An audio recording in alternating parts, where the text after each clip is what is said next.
ഞങ്ങൾ ആരെ ആരാധിക്കണമെന്ന് ഞങ്ങൾ തീരുമാനിക്കും. അത് ആർട്ടിക്കിൾ 21 സ്വാതന്ത്ര്യമാണ്. ഇന്ന് നമ്മുടെ പള്ളികളെല്ലാം റെയ്ഡ് ചെയ്താൽ ഒരു കുറുപടി പോലും കിട്ടത്തില്ല. അത്രയ്ക്ക് സമാധാനപരമായി കൂടുതലാണ്. മാരാമൺ 10,000-കണക്കിന് ലക്ഷക്കണക്കിന് ആൾക്കാരാണ് കൂടുന്നത്. നിങ്ങൾക്കറിയാമല്ലോ, മാരാമൺ കടപ്പുറത്ത് ഒരു പോലീസുകാരനില്ല. ലോകത്തെമ്പാടും ക്രൈസ്തവർ പീഡിപ്പിക്കപ്പെടുന്നതിൽ 11ാം സ്ഥാനത്താണ് ഇന്ത്യ എന്ന് ഓർത്തോണം. സഭയെ പീഡിപ്പിച്ച റോം ഇന്ന് ക്രൈസ്തവ സഭയുടെ സെൻറ്ററാണ്. ഇന്ന് റോമ സാമ്രാജ്യമില്ല, കൈസർമാരില്ല, യേശുവിൻ്റെ ശിഷ്യന്മാരുമുണ്ട്. നമ്മുടെ രാജ്യം നിയമപരമായി സ്ഥാപിക്കപ്പെട്ട ഭരണഘടന നിലനിൽക്കുന്ന ഒരു രാജ്യമാണ്. നമ്മുടെ രാജ്യം ഒരു മതേതര രാജ്യമാണ്. മതേതരം രാജ്യം എന്ന് പറഞ്ഞാൽ എൻ്റെ അർത്ഥം, ഈ രാജ്യത്തിന് ഒരു മതമില്ല, ഈ രാഷ്ട്രത്തിന് ഒരു മതഗ്രന്ഥവുമില്ല. നമ്മുടെ രാജ്യത്ത് 99% ആളുകൾ ക്രൈസ്തവരായാലും നമ്മുടെ രാജ്യത്തിന് ക്രൈസ്തവ രാജ്യമാകാൻ പറ്റില്ല. നമ്മുടെ രാജ്യത്തിൽ 99% ആളുകൾ മുസ്ലിം ആയാലും നമ്മുടെ രാജ്യത്തിന് ഇസ്ലാമിക് റിപ്പബ്ലിക് ആകാൻ പറ്റില്ല. നമ്മുടെ രാജ്യത്ത് 99% ആളുകളും ഹിന്ദുക്കളായാലും ഈ രാജ്യത്തിന് ഹിന്ദു രാജ്യമാകാൻ പറ്റില്ല. അതാണ് സെക്കുലർ സ്റ്റേറ്റ് എന്നുള്ളതിൻ്റെ നിർവചനം. ഏറ്റവും മനോഹരമായൊരു ഭരണഘടനയാണ് നമുക്ക് ഉള്ളത്. ആ ഭരണഘടന ഈ രാജ്യത്ത് നിലനിൽക്കുന്നതുകൊണ്ടാണ് ലോകത്തുള്ള മറ്റ് രാജ്യങ്ങളും നമ്മുടെ രാജ്യം വ്യത്യസ്തമായിരിക്കുന്നത്. നിങ്ങൾക്കറിയാം, നമ്മോടൊപ്പം സ്വാതന്ത്ര്യം കിട്ടിയതാണ് പാകിസ്ഥാൻ ഉൾപ്പെടെയുള്ള രാജ്യങ്ങൾ. പാകിസ്ഥാനിൽ, ശ്രീലങ്കയിൽ, ബംഗ്ലാദേശിൽ, ചുറ്റുപാട് അഫ്ഗാനിസ്ഥാനിലൊക്കെ നടക്കുന്ന സംഭവങ്ങൾ നമുക്കറിയാം. ഈ രാജ്യത്തിൻ്റെ കരുത്ത് എന്ന് പറയുന്നത് ഈ ബഹുസ്വരമായ കോൺസ്റ്റിറ്റ്യൂഷനാണ്, ഭരണഘടനയാണ്. ആ ഭരണഘടനയുടെ നഗ്നമായ എല്ലാ ആർട്ടിക്കിളും ഇന്ന് പകൽ ലംഘിച്ചു എന്നുള്ളതാണ്. ആർട്ടിക്കിൾ 15 കൃത്യമായി പറയുന്നത് പൊതുസ്ഥലത്ത് മതപരമായ വിവേചനം പാടില്ല എന്നുള്ളതാണ്. ആർട്ടിക്കിൾ 14 റൈറ്റ് ടു ഇക്വാളിറ്റിയാണ്. എല്ലാവരും തുല്യരാണ്. മതത്തിൻ്റെയോ വംശത്തിൻ്റെയോ ജാതിയുടെയോ ബർത്ത് പ്ലേസിൻ്റെ പേര് ഡിസ്ക്രിമിനേഷൻ പാടില്ല, വിവേചനം ആരോടും കാണിക്കാൻ പാടില്ല. അതിൻ്റെ വിശദീകരണമാണ് ആർട്ടിക്കിൾ 16. പൊതുസ്ഥലങ്ങളിലും അവസരങ്ങളിലും മതപരമായ വിവേചനം പാടില്ല. ഇന്ന് രാവിലെ പ്രാർത്ഥനയ്ക്ക് വന്നവരെ തടഞ്ഞത് മതപരമായ വിവേചനമാണ്. ആർട്ടിക്കിൾ 16 ലംഘനമാണ്. ആർട്ടിക്കിൾ 19 സഞ്ചാര സ്വാതന്ത്ര്യമാണ്, സമാധാനപരമായി സമ്മേളിക്കാനുള്ള സ്വാതന്ത്ര്യമാണ്. അതുപോലെ എക്സ്പ്രഷൻ, നിങ്ങളുടെ വികാരങ്ങളെ, അഭിപ്രായങ്ങളെ പ്രകടിപ്പിക്കാനുള്ള സ്വാതന്ത്ര്യമാണ്. ഈ സ്വാതന്ത്ര്യമാണ് ആർട്ടിക്കിൾ 19. സമാധാനപരമായിട്ടാണ് നമ്മൾ സമ്മേളിക്കുന്നത്. ഈ രാജ്യത്ത് ഇന്ന് നമ്മുടെ പള്ളികളെല്ലാം റെയ്ഡ് ചെയ്താൽ ഒരു കുറുപടി പോലും കിട്ടത്തില്ല. അത്രയ്ക്ക് സമാധാനപരമായി കൂടുതലാണ്. മാരാമൺ 10,000-കണക്കിന് ലക്ഷക്കണക്കിന് ആൾക്കാരാണ് കൂടുന്നത്. നിങ്ങൾക്കറിയാമല്ലോ, മാരാമൺ കടപ്പുറത്ത് ഒരു പോലീസുകാരനില്ല. പോലീസുകാർ നിയന്ത്രിക്കാത്തതാണ് മാരാമൺ കൺവെൻഷനും കുമ്മനാട് കൺവെൻഷനും ഒക്കെ.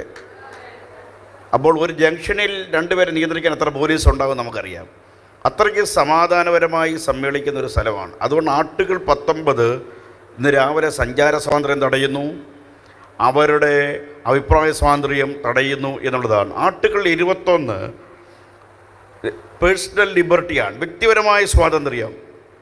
ആർട്ടിക്കിൾ 21 എനിക്ക് എൻ്റെ മതം തിരഞ്ഞെടുക്കാൻ, എൻ്റെ വിശ്വാസം തിരഞ്ഞെടുക്കാൻ, ഏത് പാട്ട് കേൾക്കണം, ഏത് പുസ്തകം വായിക്കണം, എൻ്റെ വീട്ടിൽ ഏത് കറി പാചകം ചെയ്യണം, ഞാൻ ഏത് വസ്ത്രം ധരിക്കണം, ഏത് സിനിമ കാണണം, ഏത് കവിത കേൾക്കണം എന്ന് ഞാൻ തീരുമാനിക്കും. അതാണ് വ്യക്തിപരമായ സ്വാതന്ത്ര്യം. ഞാൻ ഏത് ദൈവത്തെ ആരാധിക്കണം, ഏത് പൂജാവിഷയത്തെ ഞാൻ വന്ദിക്കണം എന്ന് ഞാൻ തീരുമാനിക്കും. അത് തിരഞ്ഞെടുക്കാൻ ജില്ലാ മജിസ്ട്രേറ്റിൻ്റെ കൺസെൻറ്റ് വേണം, ജില്ലാ പോലീസ് സൂപ്രണ്ടിൻ്റെ അനുവാദം വേണമെന്ന് ഛത്തീസ്ഗഡിലും യു പിയിൽ ആരെങ്കിലും പറയുന്നെങ്കിൽ ആർട്ടിക്കിൾ 21 നഗ്നമായ ലംഘനമാണ്. എക്സിക്യൂട്ടീവിന് ആർട്ടിക്കിൾ 21 ഇടപെടാൻ അനുവാദമില്ല. എക്സിക്യൂട്ടീവിൻ്റെ പരമാധികാരം അനാവശ്യമായി ഇടപെടുന്നതാണ് ആർട്ടിക്കിൾ 21 നമ്മുടെ രാജ്യത്ത് കണ്ടുകൊണ്ടിരിക്കുന്നത്. ഞാൻ തീരുമാനിക്കും എൻ്റെ ദൈവം ആരാണെന്ന്, ആരെ ആരാധിക്കണം, ഏത് വിശ്വാസം തിരഞ്ഞെടുക്കണം, ഏത് രാഷ്ട്രീയം തിരഞ്ഞെടുക്കണമെന്ന് ഞാൻ തീരുമാനിക്കും. എല്ലാവരും അങ്ങനെയാണ്. ഈ രാജ്യത്ത് എല്ലാവർക്കും തന്നെ സ്വാതന്ത്ര്യമുണ്ട്. വിവേകാനന്ദൻ്റെ ഒരു ശിഷ്യയുണ്ടായിരുന്നു. നിങ്ങൾ കേട്ടിട്ടുണ്ടല്ലോ, മാർഗരറ്റ് എലിസബത്ത് നോബിൾ, നിവേദിത എന്നാ പേര്. അവർ അയർലൻഡിലെ പുരോഹിതൻ്റെ മകളാണ്. അയർലൻഡിലെ പുരോഹിതൻ്റെ മകളായ മാർഗരറ്റ് എലിസബത്ത് നോബിളിനെ നിവേദിത എന്ന് മതം മാറ്റി, ദീക്ഷ കൊടുത്ത് വിവേകാനന്ദൻ ഹിന്ദുമതത്തിലേക്ക് മതം മാറ്റി. സഭയ്ക്ക് പരാതിയൊന്നുമില്ല. ഇതാണ് ശരിയെന്ന് അയർലൻഡിലെ പുരോഹിതൻ്റെ മകൾക്ക് തോന്നിയാൽ അവർക്ക് മതം മാറാം. ഈ രാജ്യത്ത് അത് നടന്നിട്ടുണ്ട്. അംബേദ്കർ ലക്ഷക്കണക്കിന് ആൾക്കാരുമായി ബുദ്ധിസത്തിലേക്ക് പോയിട്ടുണ്ട്. അശോകൻ്റെ കാലത്ത് ബുദ്ധമതത്തിലേക്ക് പോയിട്ടുണ്ട്. ഇതെല്ലാം നടന്നിട്ടുണ്ട്. വ്യക്തിപരമായ സ്വാതന്ത്ര്യമാണ്. ആർട്ടിക്കിൾ 21 വ്യക്തിപരമായി ഏത് ദൈവത്തെ ഞങ്ങൾ ആരെ ആരാധിക്കണമെന്ന് ഞങ്ങൾ തീരുമാനിക്കും. അത് ആർട്ടിക്കിൾ 21 സ്വാതന്ത്ര്യമാണ്. ആർട്ടിക്കിൾ 25, 26 മതസ്വാതന്ത്ര്യം. Right to freely profess, practice and propagate. ഏത് വ്യക്തിക്കും അവൻ ഇഷ്ടമുള്ള മതത്തിൽ വിശ്വസിക്കാൻ, അത് പ്രചരിപ്പിക്കാൻ, അത് പ്രാക്ടീസ് ചെയ്യാൻ. അതിൻ്റെ പേരിൽ ആർട്ടിക്കിൾ 26 സ്ഥാപനങ്ങൾ, മതസ്ഥാപനങ്ങൾ, പള്ളികൾ സ്ഥാപിക്കാനൊക്കെ സ്വാതന്ത്ര്യം ഈ രാജ്യത്ത് ഉണ്ട്. ഇഷ്ടമുള്ള മതം സ്വീകരിക്കാനുള്ളത്, അത് പ്രചരിപ്പിക്കാനും പ്രാക്ടീസ് ചെയ്യാനും ഒക്കെയുള്ളൊരു സ്വാതന്ത്ര്യം, അന്തസ്സോടെ ജീവിക്കാനുള്ള സ്വാതന്ത്ര്യം. സുപ്രീം കോടതി വിധികളൊക്കെ ഉണ്ട്. അന്തസ്സോടെ Maneka Gandhi versus Indian union government എന്ന് പറഞ്ഞ കോടതി വിധികൾ തന്നെയുണ്ട്. അന്തസ്സോടെ ജീവിക്കാൻ, അവനത് പ്രാക്ടീസ് ചെയ്യാനുള്ള എല്ലാ സ്വാതന്ത്ര്യം ഈ രാജ്യത്തുണ്ട്. അതുകൊണ്ട് അവർ ഇഷ്ടമുള്ള ദൈവത്തെ ആരാധിക്കുന്ന ആടെ ഔദാര്യമൊന്നുമല്ല. നമ്മൾ മനസ്സിലാക്കണം. ഇത് നമ്മുടെ നാടാണ്. ഈ നാട്ടിൽ റേഷൻ കാർഡുള്ള, വോട്ട് ചെയ്യുന്ന, നികുതി കൊടുക്കുന്ന, ഇവിടെ താമസിക്കുന്ന ആളുകളാണ്. നമ്മൾ ഇവിടുത്തുകാരാണ്. നമ്മൾ ഓമലൂരുകാരും ചെന്നീർക്കരക്കാരും കോഴഞ്ചേരിക്കാരും മാരാമൺകാരും വാഴമുട്ടക്കാരും മല്ലശ്ശേരിക്കാരുമാണ്. ഈ നാട് നമ്മുടേതാണ്. ഈ മണ്ണ് നമ്മുടേതാണ്. ഇന്ത്യയിൽ കബറടക്കപ്പെട്ട അന്ത്യോക്യയിലെ ഏക പാത്രിയാർക്കീസ് ഇഗ്നാത്തിയോസ് ഏലിയാസ് തൃതീയൻ്റെ കബറടമുള്ള മണ്ണാണിത്. ഈ മണ്ണെന്ന് പറയുന്നത്. ഈ മണ്ണ് ആരുടെ മണ്ണാണ്? നിങ്ങൾ തേവർതുണ്ടി ടൈറ്റസിനെ കുറിച്ച് കേട്ടിട്ടുണ്ടോ? 72 പേര് ദണ്ഡിയാത്രയിൽ ഗാന്ധിയോടൊപ്പം പോയപ്പോൾ പോയ ഏക മലയാളിയും ക്രിസ്ത്യാനിയുമാണ് മാരാമുള്ള തേവർതുണ്ടിയിൽ ടൈറ്റസ്. അദ്ദേഹം താമസിക്കുന്ന മാരാമണ്ണാണ്. മനസ്സിലാക്കണം. ആളുകൾ സ്വാതന്ത്ര്യ സമരത്തെ ഒറ്റക്കൊടുത്തുകൊണ്ടിരുന്നപ്പോൾ ഈ രാജ്യത്തിൻ്റെ സ്വാതന്ത്ര്യത്തിന് വേണ്ടി പോരാടിയവരാണ് ഈ രാജ്യത്തിലെ ക്രൈസ്തവരെന്ന് മനസ്സിലാക്കണം. ആ തേവർതുണ്ടിയിൽ ടൈറ്റസിനെ കാണാൻ വേണ്ടി മാരാമൺ ഗാന്ധി വന്നിട്ടുണ്ട്. മനസ്സിലായി. ഇത് ഏലിയ സഹതയുടെ മണ്ണാണ്. തേവർതുണ്ടി ടൈറ്റസിൻ്റെ മണ്ണാണ്. ഇത് പാലക്കുന്നിൽ ഏബ്രഹാം അൽപ്പാൻ്റെ മണ്ണാണ്. ഇത് നമ്മുടെ നാടാണ്. ഇത് നമ്മൾ മനസ്സിലാക്കണം. അവിടെ നമ്മൾ ദൈവത്തെ ആരാധിക്കാൻ വന്ന സാധാരണക്കാർ, പാവപ്പെട്ടവർ, തൊഴിലാളികൾ, സ്ത്രീകൾ, വനിതകൾ, ഭിന്നശേഷിക്കാർ, അവരെയൊക്കെ തടയുക എന്ന് പറയുന്നത് ഭരണഘടനാ ലംഘനമാണ്. കേസ് അതിന് വഴിക്ക് പോവും. സബ് ജുഡീസ് എന്നതിന് പറയും.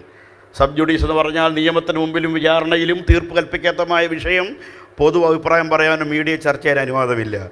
കേസ് അതിൻ്റെ വഴിക്ക് പോവും. ഭാരതീയ BNS ഉണ്ട്. ഭാരതീയ ന്യായ സംഹിത നിലനിൽക്കുന്ന നാട്ടിൽ കേസ് ഇതുമായിട്ട് യാതൊരു ബന്ധവുമില്ല. കേസ് ആരെങ്കിലും കുറ്റകൃത്യം ചെയ്തിട്ടുണ്ടെങ്കിൽ അത് കേസെടുത്തിട്ടുണ്ട്, FIR ഇട്ടിട്ടുണ്ട്, അറസ്റ്റ് ചെയ്തിട്ടുണ്ട്, അവരെ നിയമത്തിന് മുമ്പിൽ കൊണ്ടുപോകും. കേസ് അതിൻ്റെ വഴിക്ക് പോകും. അതിൻ്റെ പേരിൽ ഇതിനെ രാഷ്ട്രീയവൽക്കരിക്കാൻ തീരുമാനിക്കുന്നെങ്കിൽ അത് നടക്കത്തില്ല.